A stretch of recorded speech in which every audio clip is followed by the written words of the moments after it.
내가 중도금을 지급하지 않았다고 해서 반드시 계약이 해약되는 것은 아닙니다. 그래서 오늘 제가 이 필살기를 준비를 했습니다. 사례로 설명을 드릴 건데요. 집주인 박 씨하고 그 이 집을 사려는 김 씨가 계약을 합니다.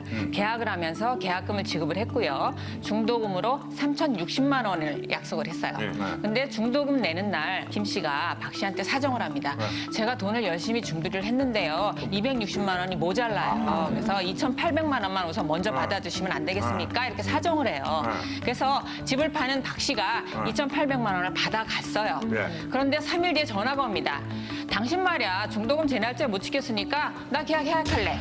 이렇게 전화를 받게 됩니다. 만약에 본인이 계약을 유지하고 싶으면 260만 원 갖고는 안 되고 거기다 740만 원 얹어서 1,000만 원을 달라. 이렇게 요구를 하는 겁니다.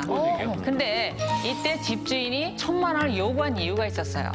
계약하고 중도금이 들어가는 그 사이에 집값이 폭등을 해버린 겁니다. 네, 그러니까 계약을 해약하고도 계약금을 2배 돌려주고도 새로 파는 것이 이득이 되니까 그 꼼수를 노렸던 거죠. 그래서 김 씨는 난 그렇게 못하겠습니다. 애초 계약대로만 주겠습니다. 그래서 소송이 이뤄졌습니다. 법원은 어떻게 판단했을까요? 근데 어찌됐든 주인의 마음이 굉장히 사실은 중요한 거잖아요. 중도금이라는 게. 그렇기 때문에 그 제 날짜에 그 돈을 안 줬기 때문에 계약은 파기될 수밖에 없지 않을까요? 그러니까.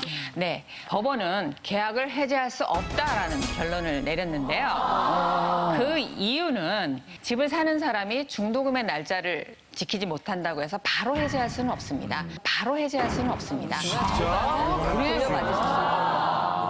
그 제가 만약에 그 돈을 받는 입장이라면 사실 여유가 있는 경우는 괜찮은데 제가 그 돈을 받아서 다른 데 계약을 할 게 있었단 말이에요. 그럼 저는 대출을 받아야 되고 그러면은 저의 피해는 그럼 어떻게 보상을 받아야 될까요? 그래서 이럴 때는 가장 좋은 방법은 집을 파는 사람과 사는 사람이 만나서 중도금을 언제까지 이렇게 좀 연기해 주기로 합의를 보는 게 좋고요. 그와 발생한 손해에 대해서도 그러면 매수인인 제가 이자적으로 얼마를 좀 이렇게 부담해 드리겠습니다. 이렇게 합의를 해주면 좋은데 합의가 되지 않는다라고 하면 그건 어려운 거죠. 자, 돈 받는 사람은 사실 걱정이 많거든요. 그러니까. 언제 돌아올 줄. 그러게. 그래서 이런 경우는 사실은 최고를 할 수 있습니다. 그래서 어떤 기한을 정해서 만약에 당신이 돈을 주지 못하면 해지할 수 있다. 해지하겠다. 아예 정하는군요. 예, 이런 것들을 문서로 많이 보낸다 그러면 그 내용 증명을 이용하면 더 편하고요. 그렇게 보낸다면 그때부터 효력을 발생시킬 수가 있습니다.